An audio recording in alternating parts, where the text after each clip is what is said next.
6 মাস কেটে গেছে। পুতুলটা কোথায় গেছে কেউ জানে না। রাহাত, রাইসা সবার নামই এখন ফাইলের ভেতর হারিয়ে গেছে। লোকেরা ধরে নিয়েছে ওরা নিখোঁজ, মৃত। কিন্তু একদিন এক নতুন পরিবার সেই ফ্ল্যাটে ওঠে। Flat 4B। বাচ্চা মেয়েটা ঘর পরিষ্কার করতে করতে পায় একটা কাঠের বাক্স। তার উপর লেখা, না খুললে বাঁচবে, খুললে খেলবে। বাচ্চা মেয়েটি মুচকি হেসে বাক্স খুলে ফেলে। ভেতর থেকে পুতুলটা বের হয়।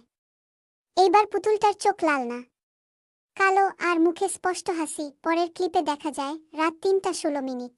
হিভ আবার জ্বলে ওঠে। নতুন মা বাবা ঘুমিয়ে আছে, আর ছোট মেয়েটা জানালার পাশে দাঁড়িয়ে পুতুলটাকে কোলে নিয়ে ফিসফিস করে বলছে, এবার আমি খেলবো, কিন্তু আমার নিয়মে।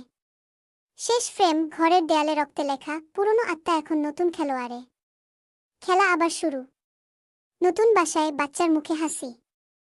পুতুল বের হওয়া। রাত 3:16 টাইম ক্লক। শেষ ফ্রেমে দেয়ালে লেখা, ভয়াবহ খেলা। শিশুর কণ্ঠে শেষ লাইন, এবার আমি খেলবো গো।